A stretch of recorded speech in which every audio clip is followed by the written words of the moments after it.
I'm really, really proud that nobody yelled slides. Welcome to Digging in the Dirt, thank you. Lessons learned about landscraping. Hi, I'm John. I go by Gene Heck online. And back in the spring of 2017, I made a mistake. I made a huge mistake. I decided to start a garden. So I had a section of my yard that looked a lot like this. Unfortunately, I didn't take a picture of the exact section before I started with the huge mistake, but it looked basically like this. It was nice and flat. It has great southern exposure, and I live in Oregon, where during the summer we get like 16 hours of sun a day. It's amazing.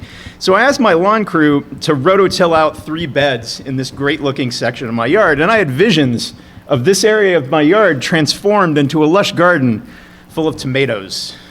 Full of all the tomatoes. I love tomatoes. What I didn't know was that the previous owners of my house were assholes. Specifically, they were landscape fabric loving assholes. I hate landscape fabric, like with a white hot passion. It is perhaps the least favorite thing in my universe.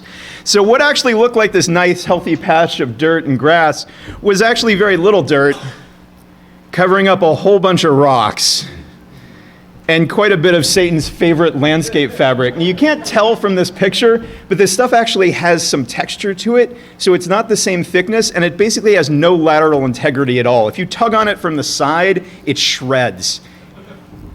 So I've spent the past couple of years digging out from this mistake with some detours along the way, and along the way, I had plenty of time to think about software development. I don't know what you guys think about when you're digging in the dirt, but I tend to think about software development.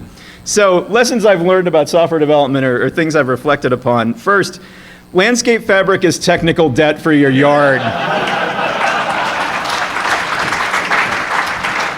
Don't put it in. It doesn't work. It will make things look nice for like one season and stuff grows right through it. You see all those holes? That's where the stuff grew through it. It's pointless. Second, in addition to liking landscape fabric, the previous owners were also extraordinarily fond of ornamental bamboo of a species that I happen to be really allergic to. That's one clump of ornamental bamboo that was in between the most convenient path between the garden and where the rocks needed to go.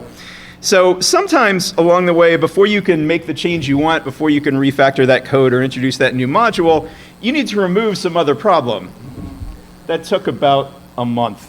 Do not underestimate the satisfaction you will get from doing this. And don't listen to people who tell you it's impossible, because the bamboo is actually dug out. It hasn't come back yet, mostly. Knock on wood. Third, substantial projects will take much longer than you expect. This is my garage and office. My house is actually over here. This is a shot from Google Maps. This has gone on for long enough that it's actually on Google Maps. Like, that's where I'm digging out that brown anyway. Fourth, you might need to build some specialized tools. So if you're doing a refactoring or something, you might need to write a little bit of code that's just a helper code. This is something I made. It's called a soil sifter. You know how you get rocks out of dirt? You pour them in here and you shake it back and forth, and all the dirt falls out the bottom and then the rocks are in the top. I'll build you one of these. Fifth, make sure you have the proper equipment.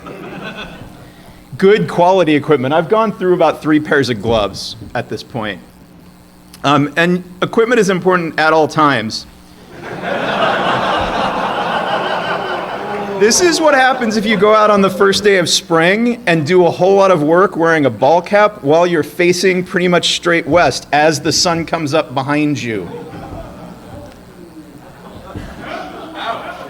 I slept on my face for a while. Finally, stick with it. I got done. It's all dug out. I have to fill it back in still, but it's all dug out. Don't give up. This is the rock that I extracted from that patch of dirt. Those are 5-gallon buckets. For those of you who know how big they are, that's a 12-foot long 2x4 in front of that pile. This is all river rock. That shit's expensive. They buried it. I don't know what they were thinking. It was a contractor who built the house. Thanks. This is my dog. You can clap for her.